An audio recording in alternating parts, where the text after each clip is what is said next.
The political makeup of the right wing is crumbling right before our eyes. The different factions and trains of thought are destroying one another, whereas leftists tend to side together. And they're growing more powerful in that sense because they're all together on a few singular issues, whereas the right wing, as more individual free thinkers and different trains of thought, have separated themselves out and declared each other the enemy. This political shift that's happening right before our eyes is going to signify the destruction of the GOP soon. And if the GOP doesn't survive, if it crumbles as we know it, are we going to see the rise of the liberal agenda, of the Gavin Newsoms, of the Zohran Mamdanis that happen all across the United States and completely finish the corruption of this nation that we've seen over the past 100 years? The mainstream Republican Party of the last 2 decades has continually led us into a state of corruption. And if we don't address this, face it head on, and figure out what's going on, we will lose this party forever and lose this nation forever in the next 5 years. If you look incredibly closely about what's happening on the right wing of the spectrum, you will notice 4 distinct factions that are separating themselves out. We're going to discuss each one, but what's really happening in the real movement hides itself between 2 of these factions. I'm Jarrod Wright. This is the right wing. We're going to break down this big issue because you need to understand it and decide where you stand in this war. If you like this content, definitely hit the subscribe button, the notification bell, so that you are ready whenever I post content weekly. The right wing has been excellent. Jarrod Wright, Christian nationalist influencer.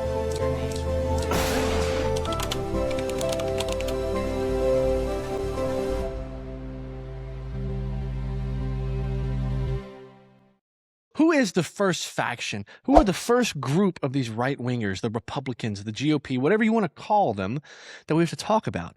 I think it's none better to start with than the neocons. The neocons, the full term being neoconservatives, are what the predominant right-wing Republican Party has been for, I would say, roughly the last 50 years. It is this idea that we have to go fight communism worldwide. It's this idea that we somehow have an obligation to handle all of the problems in the world, that we have to go out and help every other nation and spend our money doing so and our troops' lives doing so, and that is how we instill peace. We have to go fight communism. We have to go fight socialism. We have to go fight all of these so-called evils by what the neocons say, and that requires our resources. These neocons are going to be very aligned with the very rich corporations. This is going to come with tax cuts for the rich. This is very similar and very in line with Reaganomics. Tax cuts for the rich and then the trickle-down method. They're going to be very aligned with all of these type of agendas, and that's who their money comes from. It's big corporations. It's going to be the big-name people. Now, why could this be a problem? Well, guys like Lindsey Graham have been in Congress for a very long time, but yet none of the issues that they address seem to ever get fixed. These neocons are holding the big donor money right now, but they're not really able to do anything with it. And we're seeing the shift of these guys out. This is the boomer class, right?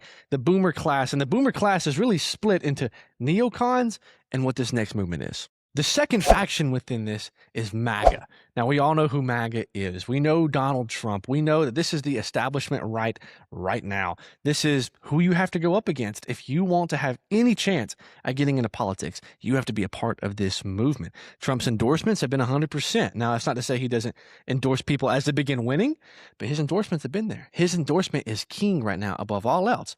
And what does MAGA pride itself on? MAGA specifically prides itself on supposed border security, support for Israel, things like basic right wing, like gun safety, and having our guns here in the nation. It's things like supposedly anti-transgenderism, not letting liberal ideologies take over. But we see a real issue within MAGA. MAGA has allowed its core group of issues to be completely watered down. This is the issue. The biggest thing that MAGA stands for right now, first and foremost, is being pro-Israel. That's the only thing that hasn't been watered down. When it comes to guns, there hasn't really been much done to help protect our liberty to own guns. And when it comes to transgenderism, gay rights, things like this, abortion, they've completely watered down their beliefs. The ideas of MAGA are really very centric ideas, which surprises a lot of people because they view this as a far-right fascist movement. per se. In all reality, socially, they're very liberal. Trump has allowed abortions to continue. He will not issue a federal ban. He's allowing gay marriage to continue. He's actually allowed for transgender surgeries before 18 to still happen with parental consent. These are all Trump. This is the farthest right-wing thing that liberals have ever seen, supposedly. And this is not really a right-wing movement when it comes to that. Economically, in a lot of ways, they're very right-wing. They're very protectionist of the United States, which is nice, the ideas of a strong border. But again, this issue has been watered down.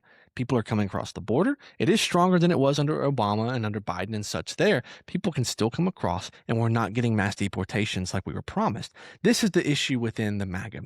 And this leads us perfectly into the third faction of the right wing, which is going to be the Patriots. Now, these patriots tend to be free thinkers. They tend to be people who are okay with having thoughts for themselves and expressing those thoughts, but they're not explicitly related to MAGA per se. You could put somebody like a Tucker Carlson in this area, or even a Charlie Kirk for that matter, because there's several times he misaligned himself from MAGA. So he's almost a cross between that before he passed away. So these patriots are people that are loving the nation first and foremost, and they want to see what's best for it, but they're also free thinkers. They're not going to say, well, I agree with MAGA because that's just what I do. When it comes to the boomer class agrees with MAGA. If Trump says it, it might as well come from Jesus. That's the sad truth. But the patriots say, no, we're going to think about this a little bit. Now, on most issues, they're probably still going to side with MAGA, but they're coming to that through their own conclusions, not through the word of Trump. This is one of the biggest differences in them. They're free thinkers. They can think for themselves. And most of the issues here are going to line up. There's going to be a very deep reverence for constitutional liberties. They're going to have a don't mess with the attitude. And in a lot of ways, it's very libertarian in these patriots. A lot of times they're like, just don't mess. Right? Small government. That's what we want. That's kind of what's happening within this patriot group of people. This group, this faction, the Patriots, are also going to be very online. It's definitely a younger movement. You could call it like the Gen X kind of into millennial movement. A lot of it is. It's not really the boomers, but it's people who are online. They understand the internet, and they don't want censorship specifically. That's one of the biggest things. I would consider Turning Point to be very much in line with this, though they are very aligned with MAGA in a lot of ways. And that leads us into our fourth faction, the dissidents. This is where many people accidentally fall. They end up in this, so nobody associates with them. They say, whoa. They're too far right-wing for all of the movements. They have these very strong ideas, but they've been completely pushed away. This is your Nick Fuentes's. This is your completely pushed out of the picture, and so he's going to start his own thing. These dissidents tend to focus on civilizational decay, watching America fall, because it is. They also tend to be accelerationists more times than not, where they're hoping for the fall of America. They're hoping that we can have it fall and maybe we can rebuild it how it should be. And it's hard not to have these thoughts whenever you look back and you see a lot of these things, because a lot of things have to be destroyed if we're going to rebuild this correctly. For instance, when it comes to abortion and transgenderism and gay rights, if we're going to build this correctly, those have to be destroyed. Now, does that get destroyed with society, or are people still going to do it behind our backs? That's where the question comes into play. This group will be very, very against immigration, especially illegal immigration, and will be very pro get them out, right? Deportations, mass deportations. Many of us watching this channel are going to fall into this group. But where the real movement is going to actually be at actually interweaves itself between many of these movements. Now, you may be thinking, well, MAGA and the Patriots would probably just team up because they're so similar. We're going to push out the Neocons. We're going to keep the dissidents away. That's how we win the war, right? That would make the most sense.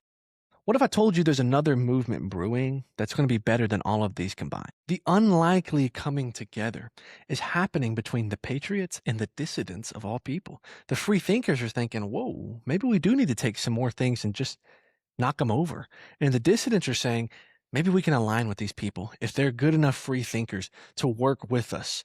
And what is happening is we're seeing the re-emergence of the great Paleocon faction of thought. So how does an old philosophy actually align with modern politics? How do we take an old idea that people used to have and make it work in the modern world? The paleoconservative is focused on America first, America only, isolationism, strong borders with free thinking, anti-globalism, They're not okay with this random establishment running everything. They're okay with speaking out against it, with being online and doing that and being dissident in that manner.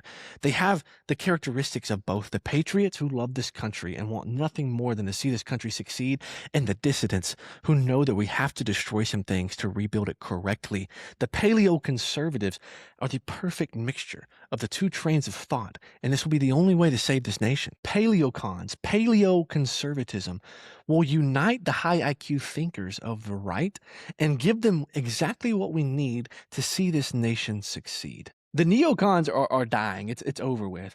MAGA is on its way out. It's on the back end of this thing. The boomers are working their way out. And people are starting to realize we cannot just take Trump's word. The war in Iran is incredibly unpopular, and that was from just taking Trump's word. People are seeing and they're thinking for themselves, and they're saying, I want to put this country first. I want this nation's citizens to be okay, to be able to afford groceries, to be able to do the things we want to do and afford gas. And so they're separating from MAGA, and they're coming to the further portions of the right wing, and they're saying, how can we fix this?